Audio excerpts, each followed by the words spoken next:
picture that they showed in the background of the Phantom Dust trailer, and there's a video on YouTube. I will have to find it and link it in the description. It looks really. If they do Halo Wars 2, and if they at least show it off somewhere, I'll be happy. That'll make my day. But there's Phantom Dust. There's Shape Up, which brings a new element to the Kinect Sports genre per se. Because Kinect Sports, it doesn't interest me at all.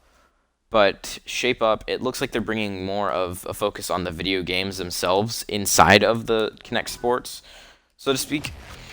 Because some of the elements in the actual game itself are, one of them being, it's like a piano, you're playing a piano, where you're jumping around playing the piano, like, it's kind of like a Guitar Hero type deal. I think we'll just go to, we'll do another arcade. But yeah, it looks decent. I'm not gonna hate on it. I'm not gonna say it looks bad. I'm not gonna say it looks awesome. I don't want to hype anything up for it because it doesn't look like one of the games that I will buy.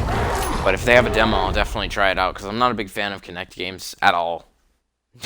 I mean, when they showed off Dance Central, which I'll get to here in a little bit, they showed it off. They showed up how they're integrating iPhones and stuff like that into the game. That looks awesome, to be honest, because they had guys with Androids and smartphones and Windows phones and stuff like that, where they had the Dance Central app on their phones, and they connected it up to, I think it's Dance Central 2014 or 2015. They connected it up to there, and they were playing Dance Central with, like, I think it's 30 people they had there, and it was all running perfectly for all of them, and they were all just playing as if they were all on the same console. Stuck with Saberwolf, dude, Jesus. But from what they were showing, it looks really good. It looks really good. That's all I need to say. I mean, mainly the only thing that interests me is the technology. The technology of using a phone during gaming experience. That's the only thing that I really care about on there.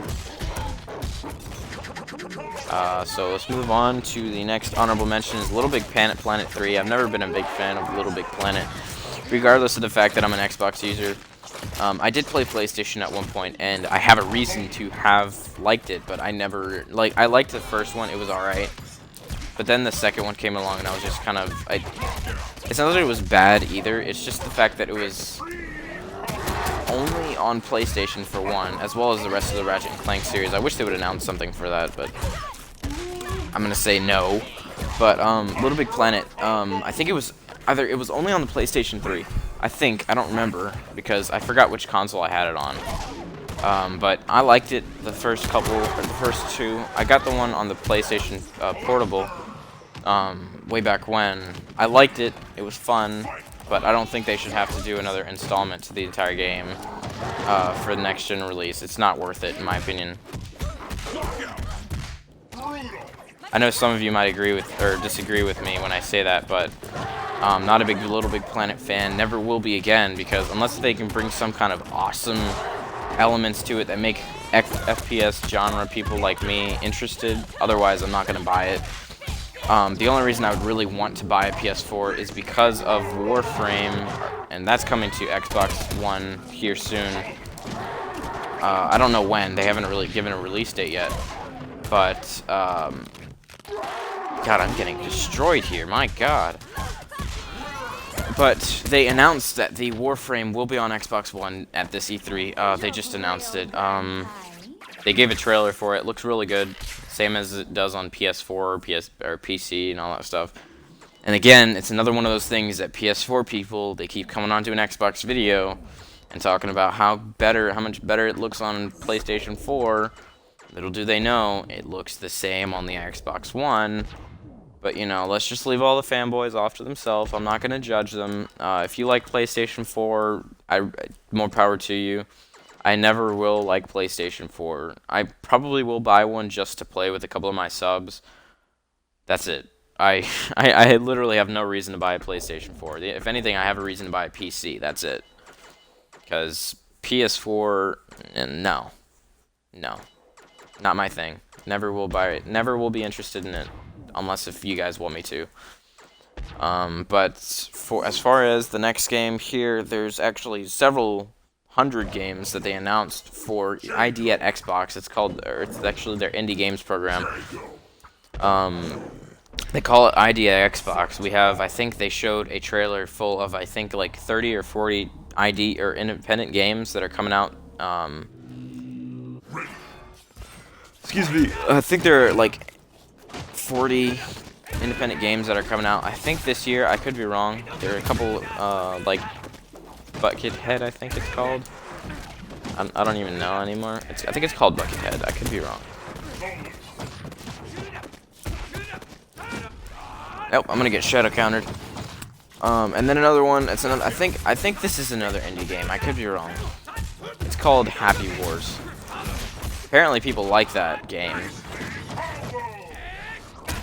I didn't even know people liked Happy Wars, to be honest. Then they showed the numbers of how many people downloaded, and I'm just like, okay, I didn't know that was a thing. They actually showed that 7.5 million people have played Happy Wars. That surprised me, because the game came out. It didn't seem like it was that much of a success when it first came out.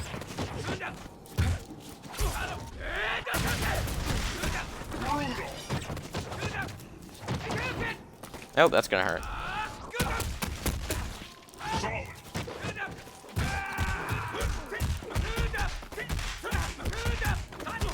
Oop.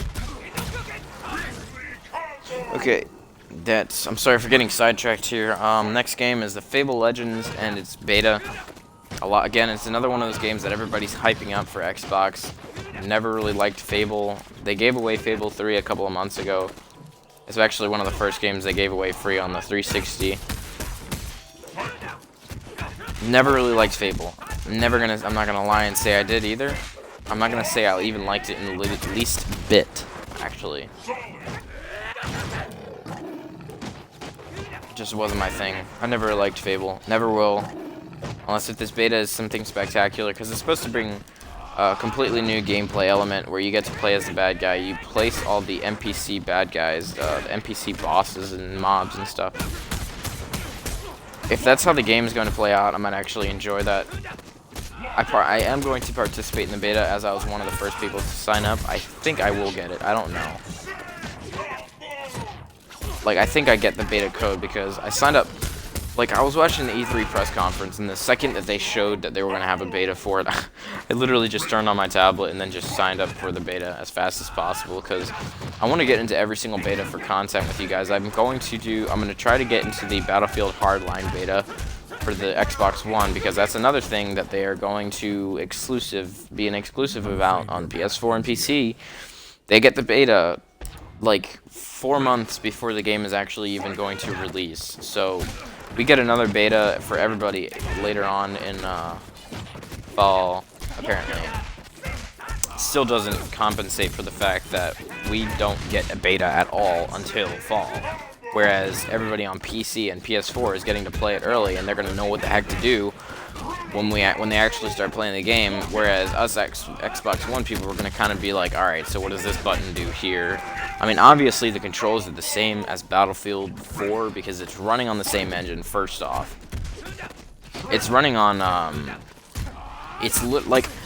honestly, to me, it looks like they are just rehashing Battlefield 4 as, like, it looks like another DLC. Like, I think that they should have, instead of making another entire game for $60, which, might remind you, is a lot of money, I think they could have just put a Battlefield 4 add-on for literally, like, $20 to compensate for that entire game. Literally, it's mind-boggling how they even came up with the plan to come out with that game, honestly. I really don't want to have to buy it. Granted, I will because I like Battlefield nonetheless, and the heist thing interests me, but I really don't want to have to spend all that money on another game like that. Battlefield 4 was terrible at its release. As some of you guys know, I really don't like it at all that much anymore. I try to avoid it.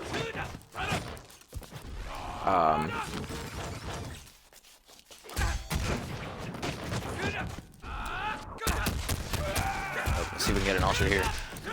But Battlefield Hardline, I'm not planning on buying it.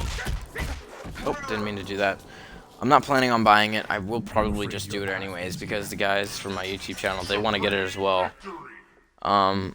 So we'll just have to see how that goes. Next game we have is the Dragon Age Inquisition. Really good game, a really good looking game. It's an RPG. Not a big fan of RPGs. They have a demo or something for it. I will try it, but I'm not gonna buy it. Not one of the games that I'm looking forward to spectacularly, like the Halo Master Chief Collection or something like that. If they can bring something to about the game that looks amazing, then yeah, I might consider it. But otherwise, it's just another RPG game that I'm never going to like. I don't like the RPG genre, to be honest with you. Any game that's like, if it doesn't have a gun, honestly, I don't like it. Besides fighting games, of course. So let's say like if it's an RPG, like maybe Elder Scrolls Online, which is going to be a flop on the Xbox One.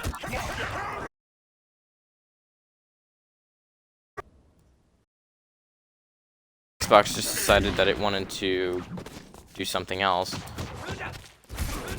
But I think it's going to be a flop on the Xbox One. So I don't know. We'll just have to see how that game plays out. Not buying that for sure. Next game we have here is Sunset Overdrive. It looked like it was an overhyped game, honestly. The game didn't deserve this much hype for it to be a game that's releasing in the third quarter actually, of this year for gaming. It's not worth it. It doesn't look as good as it is supposed to be hyped up to be. I mean, some of you might like it. I'm not gonna like pester people about it just because they bought it. If it's your thing, it's your thing, honestly. It doesn't like it looks like it could have just been released as a DLC for Dead Rising, in all honesty, because it's literally another infection. You're running around, you make crazy weapons, except this one has more of a cartoony effect onto it. So I mean, they literally, like, then on top of them releasing that game, they actually released another DLC for Dead Rising 3 today. Actually yesterday, because this is the 10th of July, or June today. They actually released another DLC for Dead Rising 3 today. Yesterday, I'm sorry. And it's supposed to be mocking themselves, which is really funny because they understand the fact that they've been coming out with games, Street Fighter, that has had like 7 titles over the exact same IP. Like Street Fighter 4 has had like 7 versions, I think. I don't even know. So, I mean, they have Vanilla, they have Super Street Fighter, they have Super Street Fighter 4 Arcade Edition, they have Ultra Street Fighter 4. Then they're probably gonna come out with an arcade edition for that. But I mean, I guess it's a nice little source of comedy that they put in through there for that release. But it's also another thing that's really cool is that some games are actually releasing betas and DLCs the exact same time that they were revealed at E3 this year. So I'll just have to see. I mean, because I have a couple of friends that play Dead Rising 3, and another thing is that it's going to come out on PC as well. I don't think the DLC will, but I know that the actual full game itself comes out on PC, I think this August-ish. Maybe July, June, I don't know. I mean, I kind of just saw the trailer on my subscription feed, and I was just, mind boggles me how this game that was supposed to be an Xbox only just somehow ended up to be on PC and not PS3. And I mean, I know it was a timed exclusive, but I just don't know why it's not on PS4. I mean, it doesn't seem like that good of an exclusive to me. And then another thing they announced was GTA 5 is coming to next gen. That's a good part of my channel, right there. I love GTA 5. I really love playing with my friends for the most part, unless they're being really loud. But yeah, I like GTA 5. It's a really good game. Probably gonna have to get rid of my 360 copy if I can get it, but I don't know. But they have another game, like I said.